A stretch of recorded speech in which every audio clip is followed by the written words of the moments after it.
Hey, I'm Delise. And I'm Ginny. We know that parenting comes in seasons, and even the smallest wins deserve a happy dance. Join us as we chat with moms in every stage of the parenting journey, fixing our eyes on Jesus each step of the way. This is Blessings and Motherhood, because we believe that you can hold tissues and confetti at the same time. Hey guys, welcome back to another episode of Blessings and Motherhood. Today we have Vanessa Royer on the show. This is a subject that is very near and dear to my heart. We're going to be talking about adoption and music. Yeah, we get into so many great nuggets. You guys are not going to want to miss this, especially at the end. She gives some great wisdom from a CC mom, homeschool mom, adoption mom point of view. So without further ado, let's get into it. Hey, Vanessa, we are so glad to have you on the show today. So let's just start off. Tell us a little bit about yourself. Let our listeners know a little bit more about you. Sure. Well, my name is Vanessa Royer, and I have lived in Aberdeen, North Carolina now for 8 years. Hard to believe it's been that long. This is the longest I've lived anywhere since growing up in Minnesota. So that is home for both my husband and I. Pretty much all of our family, minus one sibling, are still in Minnesota. And usually every summer we take our 4 daughters back to Minnesota and we go to the lake and we play with cousins and hug grandparents and receive grandparent hugs and eat lots of ice cream. But this year we did a crazy thing. My husband retired after 26 years in the Army. And so we did a 24-day trip and visited 6 national parks. So wow, totally That's crazy. Awesome. Can you name all 6 off the top of your head? Yes. Let's go. Badlands, Yellowstone, Tetons, Canyonlands, Arches, and Rocky Mountain National Park. Very nice. Do you have a favorite? I'm very partial to mountains, and combination of actually the Badlands surprised me with their beauty, and the Black Hills, absolutely gorgeous, and the Tetons are just amazing. Yeah. I got to go to the Grand Canyon for the first time, and it's just amazing to see how God displays his glory in those big places, right? Incredible. I mean, just waking up every day, and the Tetons are so dramatic. I mean, it's lake and then mountains, just like coming up out of nowhere. It's incredible. So cool. Well, maybe one day we'll get to do one of those road trips with family. We're not there yet, but one day, one day we will be there. Yeah. Different seasons. Yes. After about 2 weeks, I told my girls, I'm like, oh my goodness, we have been in a minivan and in a tent Didn't for kill 2 each other. weeks, and we even killed each other, and we Yeah. all get along. But I really think that's a testimony to homeschooling because we're used to each other. Yeah. We're used to being around each other. We know each other's buttons to push, and we know when it's time that everybody just needs to put on their little MP3 players and have a moment. And it was really sweet. It was really sweet. So That's cool. awesome. I know they'll always remember that. Yes, Yeah. absolutely. Well, I'm excited to have you here today because we are going to be talking about a number of different things, but mainly we want to talk about adoption. And I know that adoption is a huge part of your story. It's a really big part of my story too. We'll get into our story soon. But something that we really love to do on the show and have historically done is just defining our terms. And that's a classical way to approach things, but I think it also helps us to just kind of get on the same page. Yeah. So we've done a little bit of research. You don't have to impress us with your definitions, but let's just start by saying like, okay, what are we talking about when we're discussing adoption? And then maybe we'll talk about too what the Word of God says so that we can sort of have that framework as we get into it. So how would you define adoption, Ginny? Yeah, well, I did cheat a little bit. I looked up these definitions, and it's really interesting because you have your, Merriam-Webster definition, right? Where it's very legal sounding. It's talking about legally bringing one into your family. They still have their genetics and their even psychological connections to another family, but however, you have adopted them into your family, which is you are accepting them. You on paper, they are now your children, and they have all of the responsibilities and privileges of being in your family. But there's another definition as well that I saw as well, and I think it's not more necessarily a biblical one, but kind of how we look at it as Christian, and it's just to take as one's own. And you can, of course, as we're going to talk about today, adopt children. You can adopt principles, right? If you hear something that you're like, oh, I'm going to adopt that principle. So it can just mean something as simple as to take as your own. And of course, I went back to that biblical Greek, and I had to see what the Greek said about it. And again, it was just to place as a son. That's good. What would you say? How would you define adoption? It's definitely a legal transaction, but I think the legal transaction, just like in marriage, it reinforces what is true in God's eyes. So to take as one's own, I think, is a beautiful definition. You're really assuming all responsibilities for that child. But you're loving them, right? You're accepting them. There's so much more. It's not just caring for physical and emotional needs, obviously, but it's also considering them yours.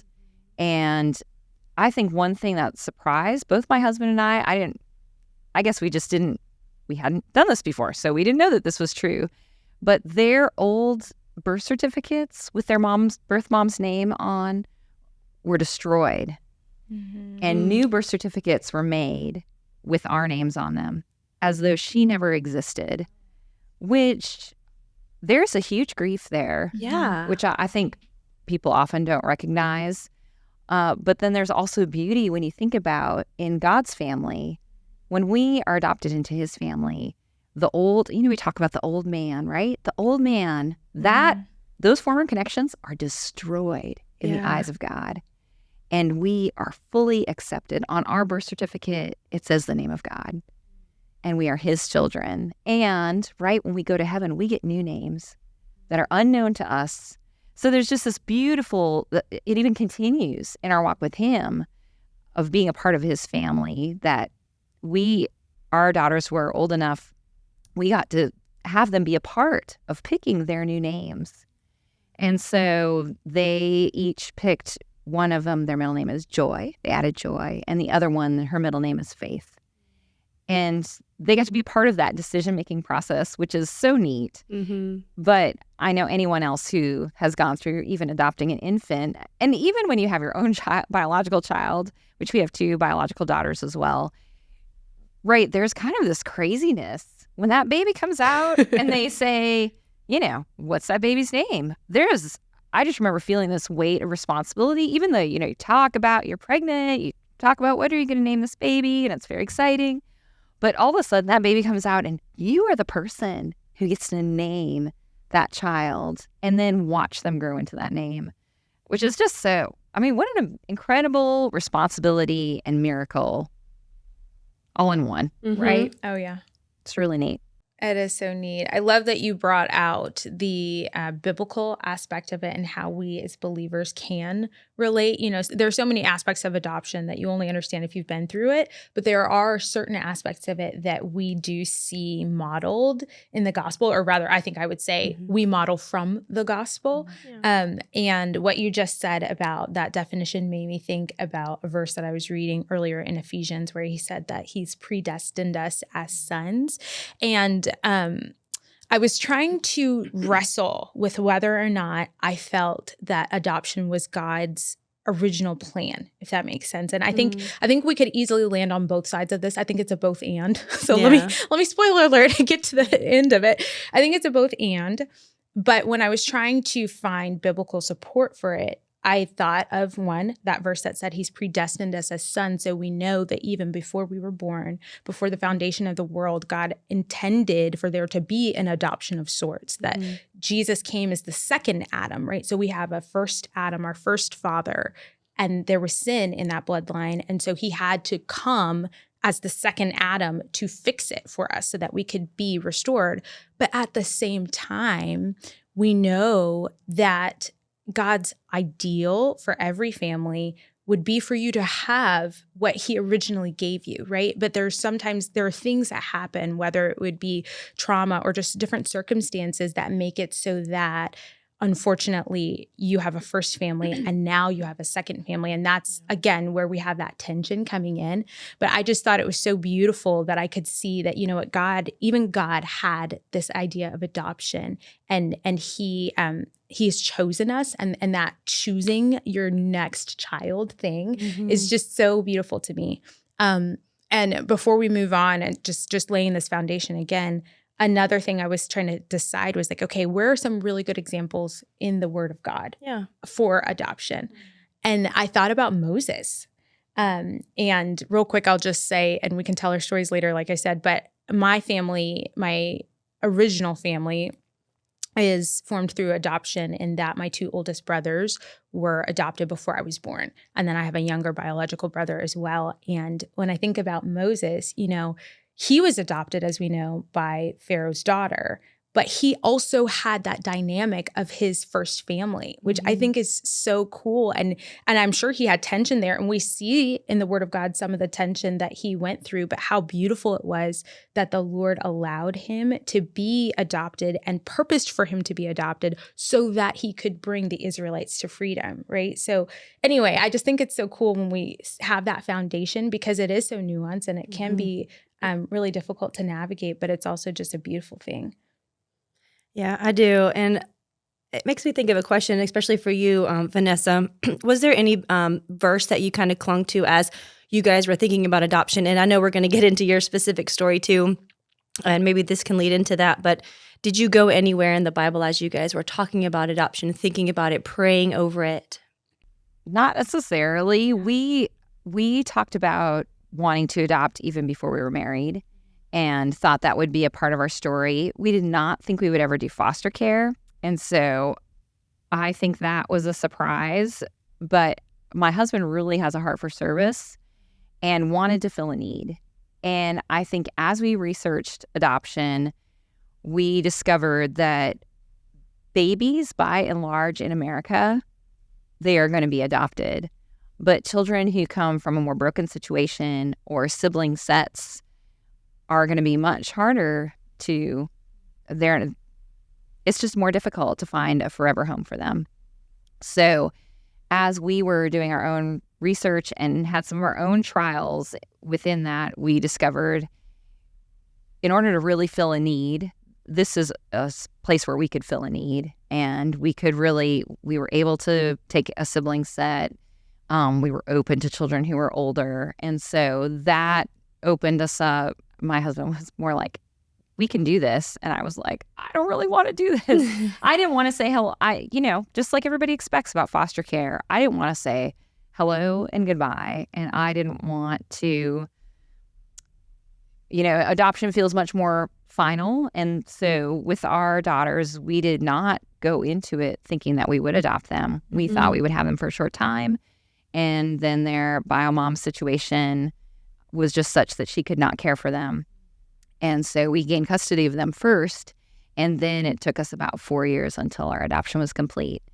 So it was much more of a journey than I think either of us expected, but there is a huge need for both foster and adoptive care. I mean, really for all ages, probably. One thing that I have not been aware of is embryonic adoption. And that is becoming a huge a need at this time, because there's a lot of women struggling with infertility, and there's a lot of frozen embryos that parents are paying for their storage, but they're not really sure what the ethical thing is to do with those fertilized embryos. So that's a whole area that I was totally unaware of.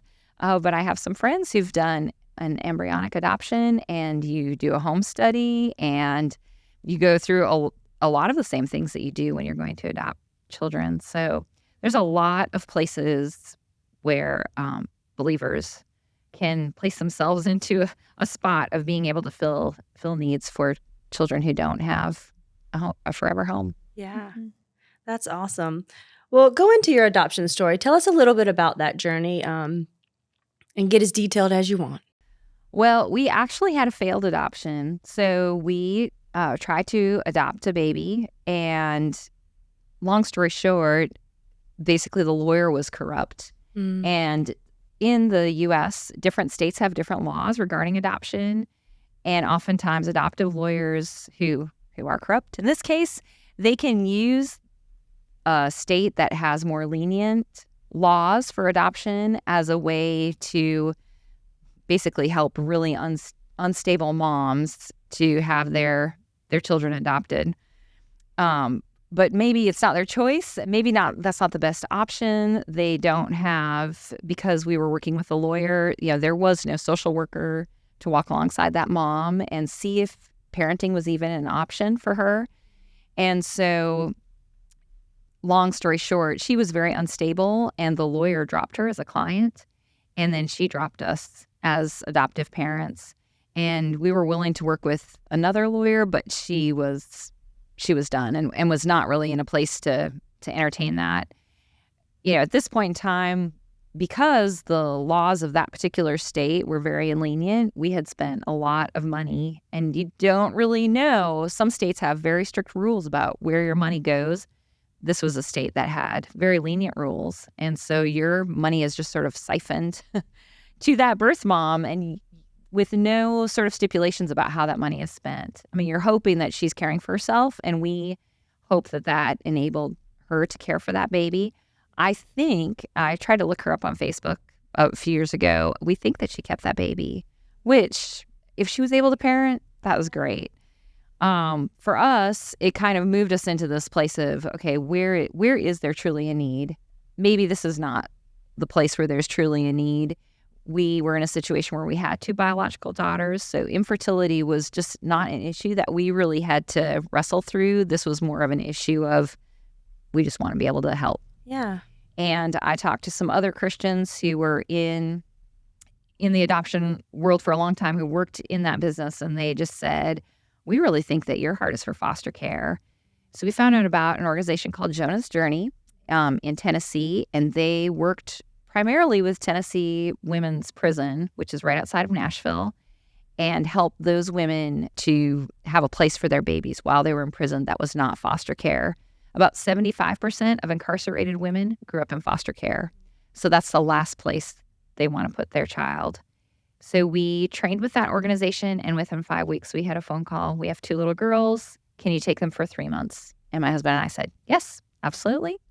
So that night, about 10 o'clock, they came to us after all the paperwork had been signed, and they came and signed more paperwork and had them for 3 months, which their mom's situation was not rectified within that time. And that became it's going to be another 5 months, and then it's going to be 6 months. And at the time, we were stationed in Tennessee and had gotten a call to move here to the Fort Bragg area. And they said, well, we can't take those girls across state lines. And so we had to transition them to another foster home, which was really gut-wrenching. We'd ended up having them about 10 and a half months. And when we left Tennessee, we thought that could potentially be the last time we'd ever see them. So we moved here sort of broken and trying to figure out really I feel like that year was sort of a recovery year. Only about 6 months in, we got a phone call from their lawyer. She said the state is about to call their case. They've been in foster care too long, and they're looking for a more long-term solution. So if you're interested, hire a lawyer and come back to Tennessee. So that's what we did. And our lawyer was a Christian, but also going to win. And he was fantastic. We loved him. And now I love him. He's a great guy. He basically said, you guys are crazy. He said, I'll take your case, but you're out of state. You're not next of kin, and you don't even have the children. So we can try this, but I'm not going to guarantee anything. So Phil and I flew to Tennessee. We had 1 day of court. It was all day long with just a short lunch break, and they had all these different tests, people testifying. We had character witnesses from our former church in Tennessee who'd known the girls from when we were in Sunday school. And by the end of the day, the judge ruled in our favor for custody. So it's kind of a crazy thing. It's kind of like taking that baby home from the hospital. They're yours. Yeah. When the judge rules, it's done. So I have great respect for the whole legal process because it is just so very final. We asked they transitioned. They actually went through 2 foster families in that year we were apart. So the second foster family we got along very well with, and we said, can you just babysit for us for a couple of weeks? We're going to go back to North Carolina and get a bedroom ready. And our church was awesome. They provided meals and gift cards and helped us paint a room and build a loft, and all within 2 weeks' time. And then it was our 10th wedding anniversary. We took our daughters, drove to Tennessee to get 2 more daughters, and brought everybody back to North Carolina. That was 7 years ago. Yeah. So cool. What a great wedding celebration. It was great. It was great. It was totally Double your crazy. family, almost. Doubled our family. Well, and what's so crazy is sometimes I say to myself, like, who are these people who take in other children? And, oh, we are those people. Like, who are people who do this thing? Yeah. This is so crazy. And pretty much after the North Carolina law says that after 6 months of residency, you can start applying to adopt. So after 6 months, we put in an application for adoption for the girls. And that is its own long story process. But that took us about 3.5 years. And then finally, in the midst of COVID, we got a call from our lawyer. And he's like, can you come back to Tennessee? So we drove back to Tennessee and made our adoption official. And then that Christmas, we took all the girls to Disney World to celebrate. Yeah. And it was great. It's a journey. Yeah, it's a journey for sure. That's awesome. Yeah. Orient us really quickly. Tell us the ages of your girls when they got adopted or when they were back in your custody, and then how old they are now, just so we can get the storyline straight in our heads. Because Sure. When we first started fostering them in Tennessee, they were 2, 2, 3, and 4. So our biological daughters are 2 and 4. We're 2 and 4. They're 21 months apart, and our adopted daughters fit right in the middle. So they are 2 and 3. And when we gained custody, that was basically 2 years later. So they were 4, 4, 5, and 6. And now they are 11, 12, and 13. We have a newly minted teen in the house. yeah, All girls. That's So- a whole nother podcast in itself right That there. is a New whole other teams. podcast, yes. New teens or all girls. Yes. party house. That's what it is. It's a lot of fun. Oh, that's so cool. And it's a lot of work. Yeah, yeah. Well, I mentioned too, and I'd love to talk a little bit about this dynamic, that my older 2 brothers are adopted, and they are also biological siblings, and we got to grow up with a whole slew of the rest of their biological siblings. But have you found that has been encouraging or comforting for your girls to have a sibling who's biological and their new siblings in the house? Absolutely.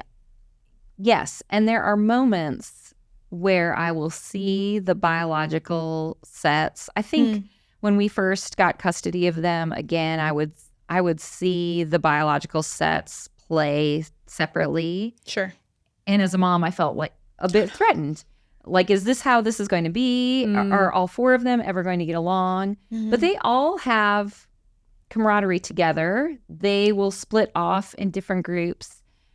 On our trip, because that's sort of a new experience. We've never done anything like a 24-day trip before. So it was interesting to see the biological split again. They, the bio sisters hung out, I felt like, more on our trip, but not always. Yeah. Sure. So it's interesting just to see the times where there's a definite split and there, what that looks like and what sort of instigates them to want to spend time with one sister more than another. And sometimes it's interest. Oddly enough, I would say 2 of the girls, one adopted daughter and one bio daughter, have more similar interests, 2 of them in particular. And so they'll often spend more time together just out of how God made them and just their interests, but not always. Yeah. So I think that has gotten more blurry over time. And I think as I've matured as a mom, I feel less threatened by some of those splits, and even seeing, whole families that are all related and they don't get along, right? Literally. So It's not even about that. it's not about Yes, that. Exactly. It's not about that, really. As long as because we all homeschool together and we're all together a lot, those interests and those relationships, I think, are going to happen over time. And the Lord really is in charge, right? Between what the relationships look like between our children. And so that's something more that I think I can foster as much as I can. And then after that, it's really just about praying as a mom, how that our children will all get along as we are raising them, and that we will provide opportunities for peacemaking and redemption, and that will continue into adulthood, so that they'll figure out that when we do fight, how do we make peace. Yeah. And that's really up to them. It's not up to us to finagle or figure out or control. 100%. Yeah. Yeah, that's a big prayer for. So I am in the middle of that prayer for my children right now. Absolutely. Yeah. Because there's seasons. Yeah, you see them fight or argue over the same toy when there's plenty of toys to go around, and you just want to share your love with them. And I'm in the season where I'm like, well, what do you do, Mom? Or what resource can I read or something like that? But really, the best thing we can do for them is pray sometimes, isn't it? Well, and even just stop them in the middle of their spat and just, this is silly. Like, really, you're gonna fight over this toy?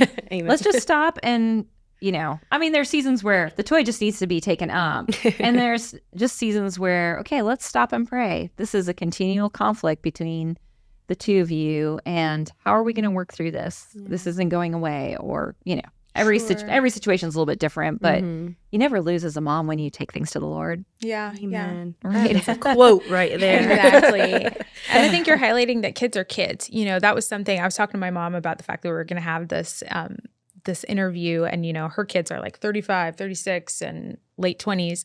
And I said, what are some things that you wish you could tell people? And it's the point that you just made. Children are children, and it doesn't matter if you adopted them or if you didn't adopt them. There are certain things about the dynamics in your house that you can't keep looking to adoption to blame or figure it out. It's just people are people, and this is how it is to be a parent, and you don't have all the answers, and we're working through it. And I think there's a sense of relief that we can have and a commonality that we can have there too. Well, and everyone's going to have traumas. I would say our adopted daughters have some big T traumas. But a therapist told me a while back that often adopted families have secondary trauma. It's as though your adopted children were in a car accident, but all the rest of you watched the car accident happen. And so even we may have little T traumas by having watched them go through some big T traumas, or even respond to some of their traumas. So I think even in that way, we're in it together. We're healing together. We're all part of that process. And I think that's true. You can have a biological sibling who goes through a big T trauma, and everyone else in the family has to respond to that. I'm not trying to take away from the uniqueness of adoption. Absolutely. And I think there is a big grief that God, I feel like, has created adoption to bring a redemption to a very serious brokenness.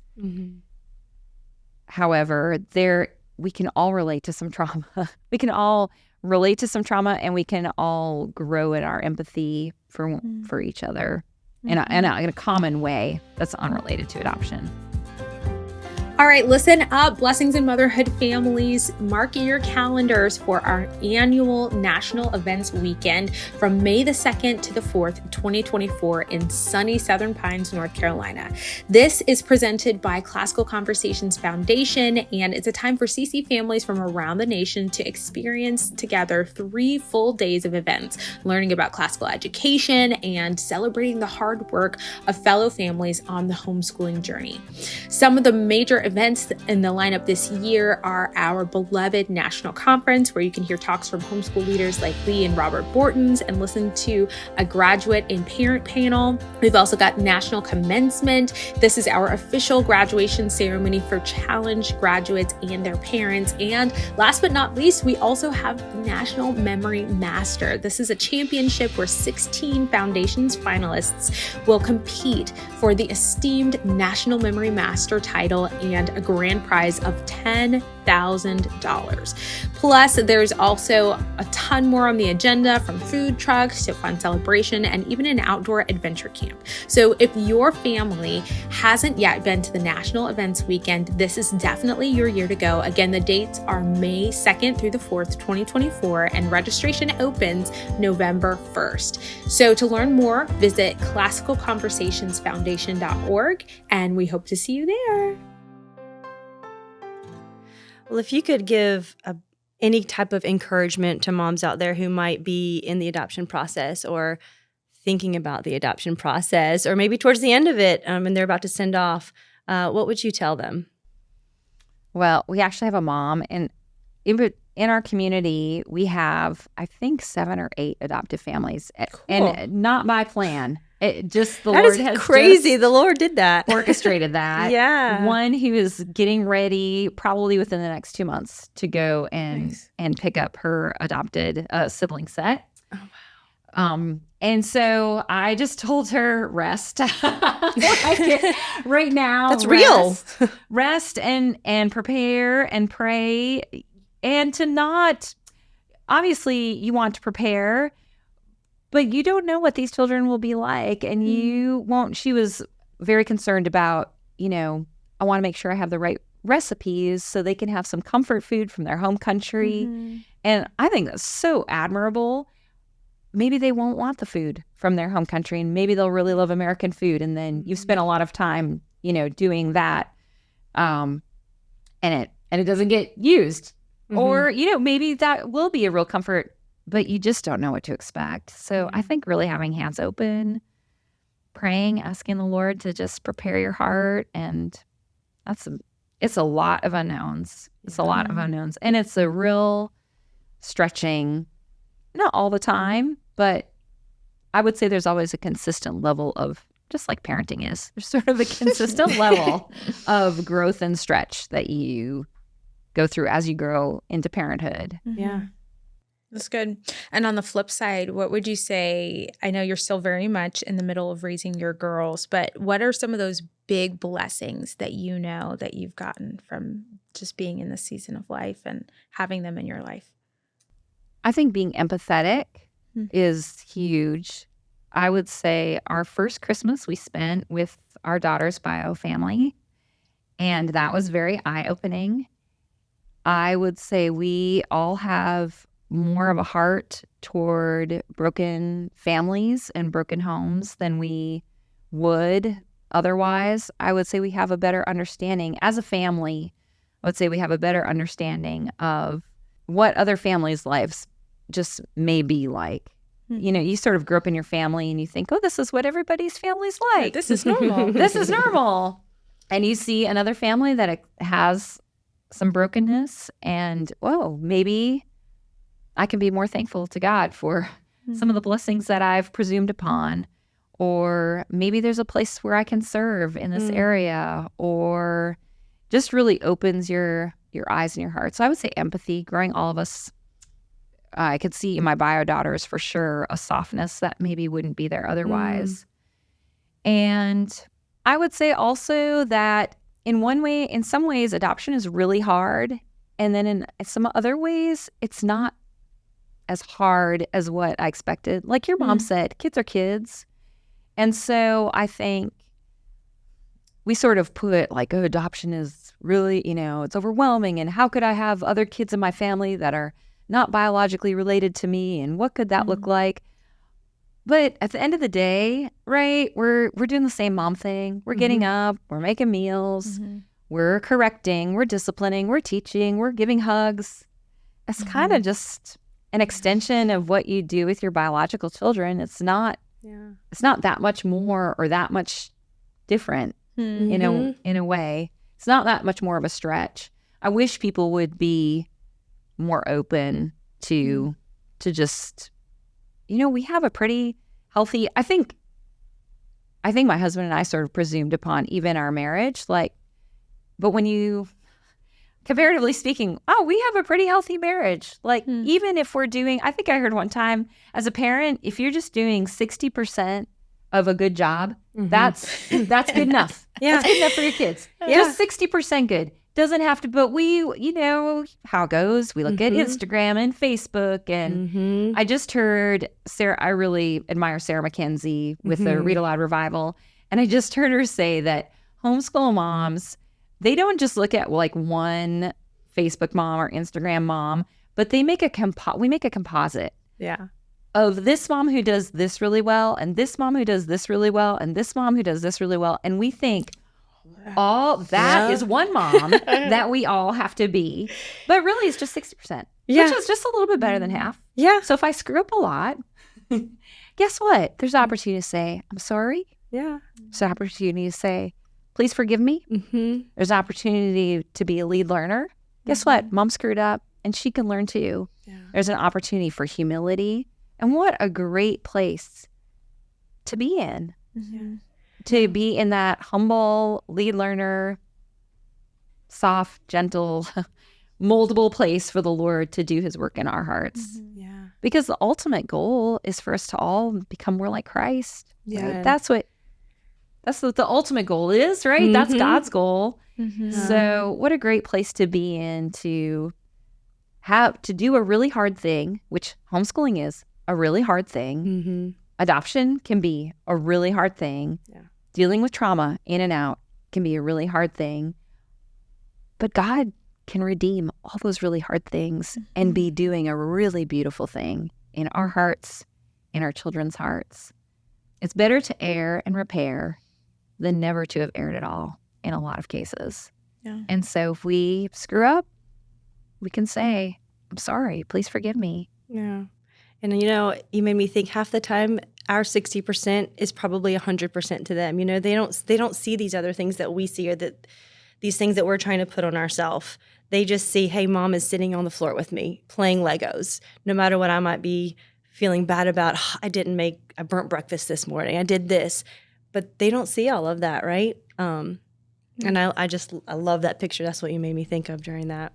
Sure. Well, and I think, right, comparatively speaking, if I look at the composite of our homeschool family, most middle class, most, not all, but most, we're white, Caucasian families, upper middle class. We have jobs. We have solid marriages. We're talking about children who live in abject poverty. We're talking about moms who can't get a job because they just can't get it together. They can't keep a home. Like, not keeping a home clean so it looks nice on Facebook. They can't keep a home, an actual house. So comparatively speaking, as believers in that socioeconomic place, we have a lot to offer. We have a lot to offer and not much to complain about. And so maybe I'm not saying that God is calling everyone to adoption or dealing with trauma, but there's probably a place where you can serve. There's, a meal train for an adoptive family or for a foster care family.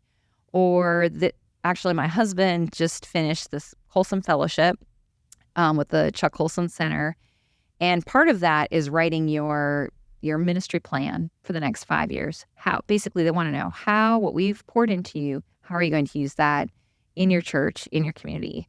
So his heart is so much for adoption and foster care. He'd like us to go back into doing like respite care because in our county, there has not been a lot of need, but with the rise of meth and other drug usage, the need is rising in our county.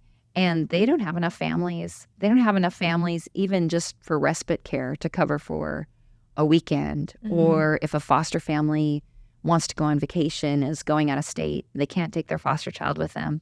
There are not enough families in our county to cover. So I think the Lord is twisting my arm through my husband to go back and get ourselves certified for the state of North Carolina and move in that direction of being able to provide respite care and help foster families. But that, could be a place for a family to serve. So there's lots of things I think families can do that are helpful without feeling like, oh, I need to adopt or I need to do full-time foster care, because that just might not be for everyone. Yeah. Or maybe just praying for a mom or calling a mom who's in the thick of all the things and serving in that way and walking alongside her in that way through prayer and sharing scripture or giving a word of encouragement, cup of coffee. Sure. Yeah. Sometimes little things go a long way.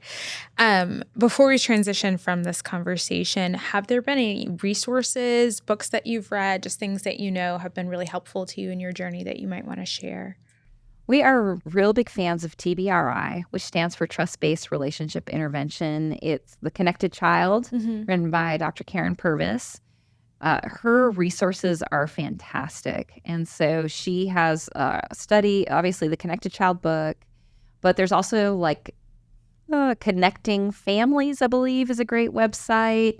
There's a lot of spin-offs from there is still her ministry and organization, but then there's a lot of trainers who are trained in TBRI, and that has been a great resource. We still watch the online conference every year because it's such a great refresher for both my husband and I, and just reminds us of different things. And often, well, it won't just be for our adopted daughters. It's often for all of our daughters or our biological daughters. We'll say, oh, that is so great to just put that into our parenting. You know, things like getting on their level, making eye contact, making sure we're communicating clearly. I mean, these are basic parenting 101, but when you're moving fast and things got to get done, we forget. We forget to, you know, play on their level and sit with them, allow them to lead a game or a time together. Anyway, just things like that are really helpful.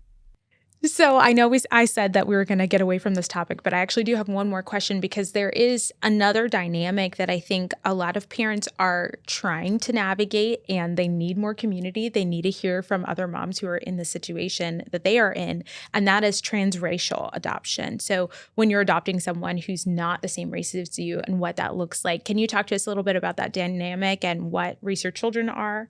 Sure. Our daughters are both Hispanic, and I don't think we really thought much about, you know, when we got them, it was just going to be for 3 months. Right. So I don't think we thought a lot about what all this might look like. Although, incidentally, the baby that we were trying to adopt, she was African American.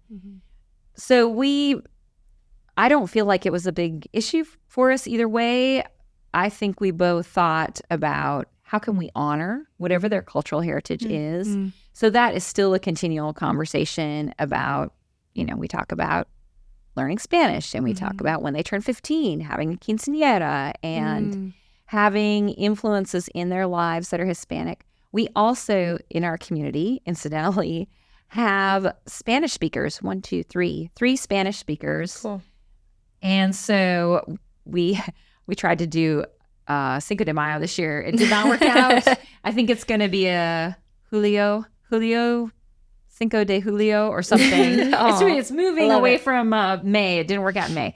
But we are working on having some kind of celebration and doing some Spanish. I'm always just like looking for ways to draw that culture in. For Christmas Eve, traditionally we have tamales because that is the Hispanic tradition. And it's so crazy, but our girls love that. They always recognize, like, we have the tamales on Christmas Eve, and where are we getting the tamales? Like, they want to know. That has become an important tradition to them. So I think finding ways to honor their heritage as much as we can are great. I mean, that just shows that we value not only them, but this is a part of who you are as well. So it's a tricky line, especially in this day and age where things are, I think, so blown up. The racial divide is often blown up in the media. And so it's tricky in terms of we want to show that you are a person, a child of God first, but not that we're denying your race. Like, that is a part of you. So you want to embrace it. The whole you want to embrace it. Yeah, exactly. This is a whole part of it. Yeah. I was listening to a podcast the other day, and they were actually saying ethnicity is forever. And it's true. I was like, oh, okay, do I think this is true? And I thought of a couple Bible verses where, every nation, every tribe, and every tongue is there at the feet of Jesus. And just how beautiful it is that, it's true. We get a new identity. We get a new name, but we don't get a new race in heaven. I find that mind-blowing. And I think it may be because we all do showcase his image, and that's part of it. And so he doesn't want to wash that away. He wants you to bring it because he made you that way on purpose. So I love to hear how you guys are celebrating that. And did you say, I don't remember exactly, but you've been back there to their biological mother to celebrate a Christmas, or was that just early on, or do you still get to do that? Is it an open adoption? That was early on. The adoption was sort of made with our discretion. Okay. So we mostly connect like WhatsApp, like a video phone call for birthdays and holidays. Okay. So we really feel that having that relationship with their bio mom is really important, so they know who she is. I mean, it completes the picture. Yeah. And obviously she's Hispanic, so they have that piece to celebrate with her. And she loves Dora. She loves, when they were little especially, there was lots of Dora gifts. And I think she wanted to make sure that we didn't erase that part of who they are. So it's cute. It's cute to see them because she will often use some Spanish lingo with them. And of course, their Spanish is not as good as hers is. And so it's just fun to see them process that, I would say, because both the reality of their life is, right, being raised by this white family. But this is also part of who they are. So I think it's okay to have both. It's good to have both. It's good to have both. Kind of completes the picture, like you were saying before. Yeah, and be proud of both. All right, so Vanessa, I know another passion of yours is music. Tell us a little bit about that. Well, I was a bit of a late bloomer. My parents were not pushy about doing music when I was a kid.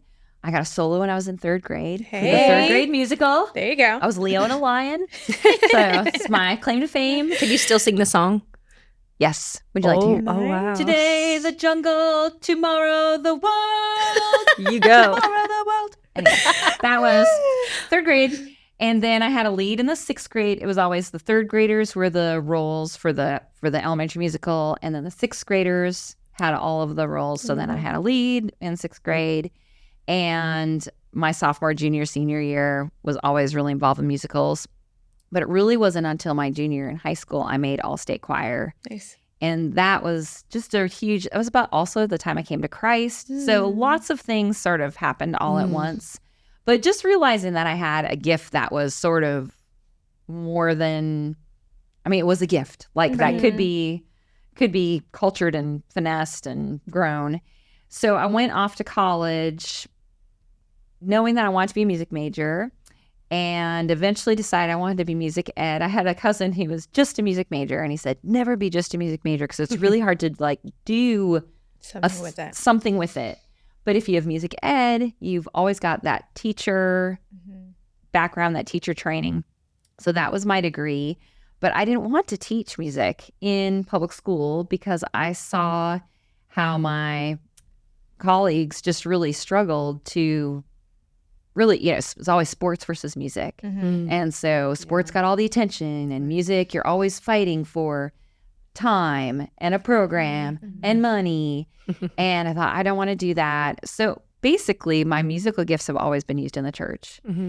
And usually the church is always needing a choir director or a soloist. So I have sung for funerals. I've directed choirs, done a lot of different things in military chapels. And I've probably directed choirs I'm probably getting over 25 years of leading either a worship team. I've also had the youth team when I was in my 20s. I led the rock band that led worship once a month, and probably that church was thankful it wasn't more than once a month.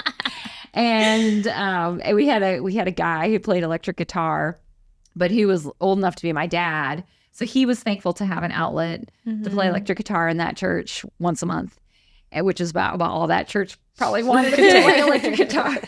So anyway, use my musical gifts. There's just always a place. There's always a place to use music.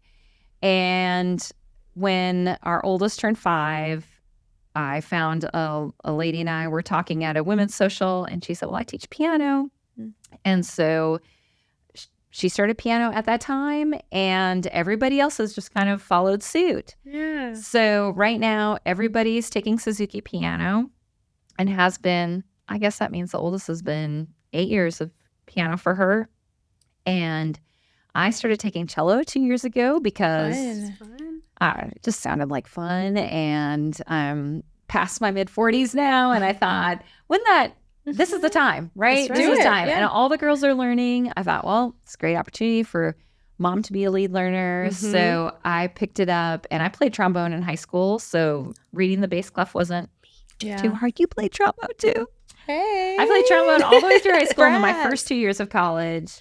And then sang all the way through. I sang with a choir that traveled internationally. We went to Russia and had a very famous choir director, Dr. Weston Noble, at Luther College. He's passed away now. But my senior year was his 50th year of conducting. So just had a very rich college experience, and am having a blast pouring some of that into my girls and watching them develop actually I'm going to share this on a national podcast. We took this big trip out west, and Yellowstone rained a lot. So everybody was a little wah-wah about Yellowstone. But then we went to the Tetons, and it was beautiful, and it was sunny, and the girls were so happy. They were singing, and we always do like a little hymn of the month. So they know several hymns.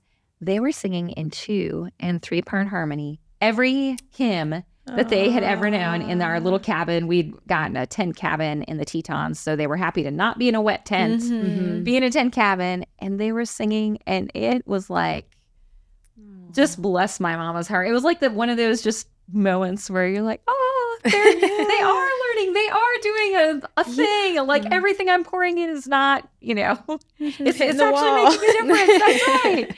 So it was really sweet to hear them sing in harmony. One of them is very gifted. She started a Suzuki violin this year, so she's doing both piano, violin, and then I think 2 more are going to start with some strings this fall because they've seen one of my daughters and I have so much fun with it. So so we're just, I would say we're in a season now, at least for me. Probably my girls wouldn't say this. I'm just enjoying music. I'm just loving. I love singing. I went back. We were gone for 4 Sundays, which is the longest I've been gone for my church for a while. I direct worship there as well. And got to lead this past Sunday. And it's just my delight. I keep thinking on a Sunday, one of these days, and I think that day will be the day. It's probably time to hang up my hat. I just love it. I love leading my congregation. I don't get nervous. I just it's really become true worship. And had a blast with my team. I love playing. Of course, since we're in a military community, there's always a little bit of a rotation of people. But this team this past week was fantastic, and I'm just delighting. I'm just delighting in making music for the Lord. It's become fun for me, and it's often a place I find now.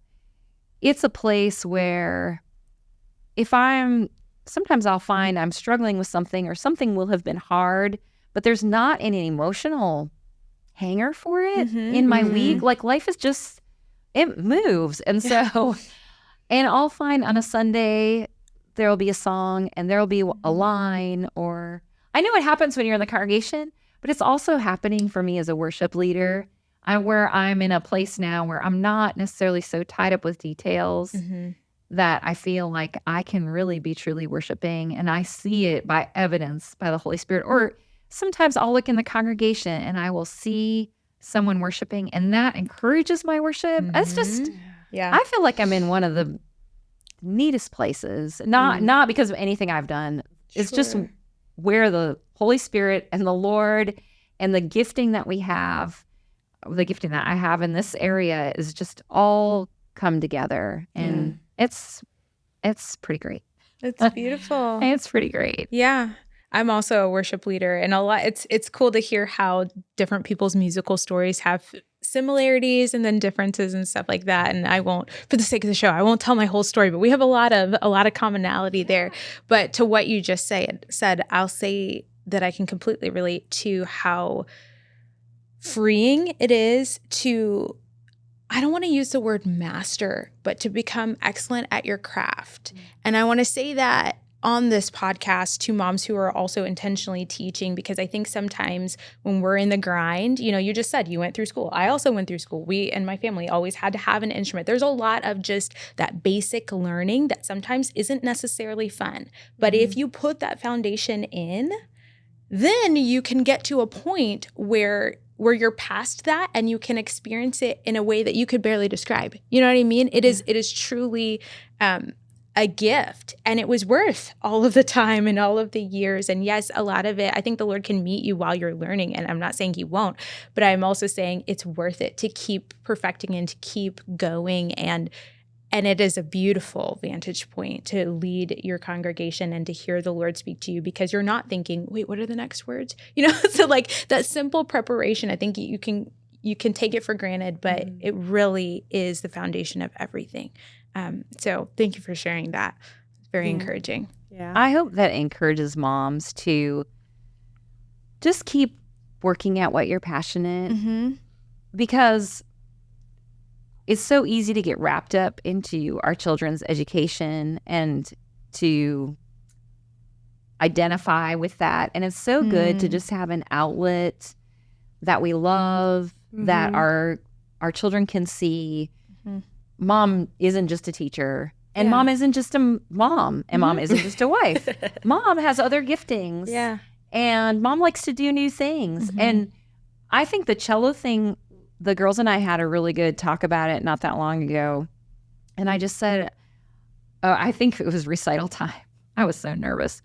And I just said, I just want you girls to see, like, mom can also work at a hard thing. And it has really nothing to do with them. I mean, a dotted line does, but it's just a thing that I wouldn't necessarily have to do, but it's super fun and delightful to do. And it's also super hard. It's stretching me in a new way. I think one of the hardest things is taking out consistent time to practice consistently, because I could take out one big day and say, today is cello day. That would probably be easier. But trying to sneak in like 15 minutes once a day, which is really How you improve. having some consistent practice, that is the hardest thing. So allowing them to see, like, I'm in it with you girls. That's the one thing I want them to grow up knowing.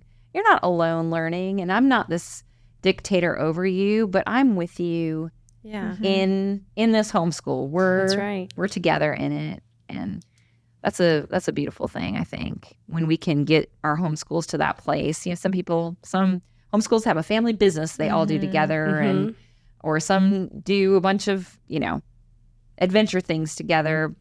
Obviously, we all do music somewhat separately, but then there's some of it together with the hymn singing, and I don't know. It's just neat to see how the Lord's working through that. Yeah, well, I was going to ask you, as a homeschool mom myself and wanting to incorporate music into our homeschool, I've heard you give a lot of examples of how you do that. You do a hymn of the month. They're, of course, taking lessons. Is there any other ways that you incorporate music into their homeschooling? So I had a friend from church tell me about fighter verses. I'm a huge proponent of the fighter verses. The app? Yeah. I use that too. Look at that, girl. Sorry. Look at that. It's a great app, guys. It's a great app. Okay. We love fighter verses. I love this idea that everyone who is using fighter verses is memorizing the same verse all across the world. But it's all these verses set to song, verbatim. And I think I have memorized more scripture in the last, we've done all the cycles, that this is our last cycle we're on, but basically it's 5 cycles. It's grew out of Bethlehem Baptist Church in Minneapolis when John Piper was the pastor there, out of their children's ministry. There is a song set to every verse. And we were working on Romans while we were on our trip, Romans 12, 9 through 15, 9 through 21. It was a big chunk. And it was so fun to be on a hike and someone would start singing some part of it. And, you know, we all know it. So we're not necessarily working on music per se. We're working on scripture memory is really the goal. But the best way to get that scripture memory in is through all those little songs. And I've talked to other people my age group with Steve Green. I grew up with Steve Green. I did not. I grew up in a church going home, not necessarily a Christian home. So I did not grow up with any sort of foundation of scripture memory.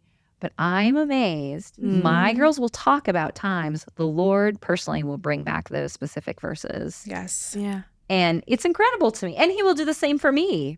But that, once again, is a shared, I feel like that's God, Jesus, Bible, music, This is scripture memory work. Yeah. Right. But it's singing and it's music. And I've heard other wise homeschool moms say, sing in your home, like sing all the time. And if there's a stressful moment, not always, but sometimes I'm a musician, but I forget to sing. It will be amazing the times I do remember to do it, how it lightens the mood. Yes. You can create that atmosphere. Yeah, it creates that atmosphere. And so whether I'll start humming a fighter verse or a hymn that we know, the Lord will use that. And another example to me, Johnny Erickson Tata talks a lot about having these words of these old hymns and just the theology of us reminding ourselves of who God is. Mm-hmm. And I'm not just doing that for my kids. I'm doing that for myself, of just reminding myself who he is. And she, if you've ever heard her speak, she speaks like 5 sentences and then she starts singing him. And then she speaks like another paragraph and then she starts singing. It just comes out of her so naturally. And I long for that for my own life. Even as a musician, it's still not quite natural to me to just have the music pour out of me. But wouldn't that be great to be in heaven and just holy, holy, holy is the Lord God Almighty, have that just come out of us at any given time. Incidentally, because I can't stop myself as a musician, but I direct our Foundations and Essentials program, and we do a hymn of the month as well. So my whole community we start our day, that's our opening assembly time, with a hymn. So we learn 6 hymns throughout the year. And as I do family interviews, I would say 80 to 90% of my moms will say, best part of our day is starting it with a hymn. But that's kind of our way to sort of gather as a community. And now this course coming year is cycle 3. And so we'll be doing all the patriotic hymns. Yes. And what's really fun is our national anthem actually has 3 verses to it. And they are incredible. So they are. They're deep. Yes, they are deep. They're deep. So it's worth a deep dive. I'm looking forward to getting back to cycle 3 and remembering. All the patriotic parts of me and musical parts of me will be coming out this fall. I'm going to make a side note. We started in your community when we moved here during cycle 3. And I remember the hymn was, I can't remember what it was. It was patriotic though. God of Our Fathers, or Battle Hymn of the Republic. It might have been Battle Hymn of the Republic. Nice. And I loved that aspect of starting off with the hymn. I think that's actually when I started we need to do a hymn of the month in our house. But I loved being in your community for that aspect. And speaking of that, you are a director still, correct? As you mentioned. Still a director. This will be my last year directing F&E. Oh, your last year. All my people will be in Challenge, which is crazy. Yeah. Well, how has real quick, being a CC director benefited your family? Because you've been a CC director for 3 years now, or 3 years. This will be your 4th. This will be my 4th. How has that benefited your family? Oh, wow. Well, I would say my prayer life has grown abundantly, especially being in a military community where people are moving in and out. Right. And I think even if we weren't, you always have those seasons where you're a leader and a mom says, I'm sorry, I cannot tutor for you this year. Life got too busy, or my husband's job is too stressful, or the kids are really crazy and need me more at home. So, okay, Lord, who are you going to have step up into this role? And so I think that has caused me to pray a lot more, and not just to fill roles, but also just what will our community look like? Yeah. Because I really believe in empowering the moms and dads to make our community look the way they want it to look.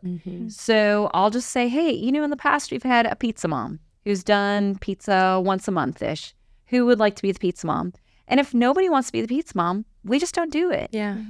Which causes it to be very, and that could be a pro or a con. Maybe it's too stressful to do pizza day, or maybe that's a great thing. I think you were my pizza I was mom. about to say, when we came in January, so halfway through, you were amazing too, because I think you had talked about maybe I needed to tutor, and I was like, I just had a baby, but it all worked out. We came into your community. First of all, guys, I think you've heard me talk. I've talked about you on this podcast before because you were one of the first people to show me real community here. When we moved here, we had no fridge, we had no laundry, and you helped set up a meal plan for us. You gave us your Yeti to use as a fridge for 3 weeks.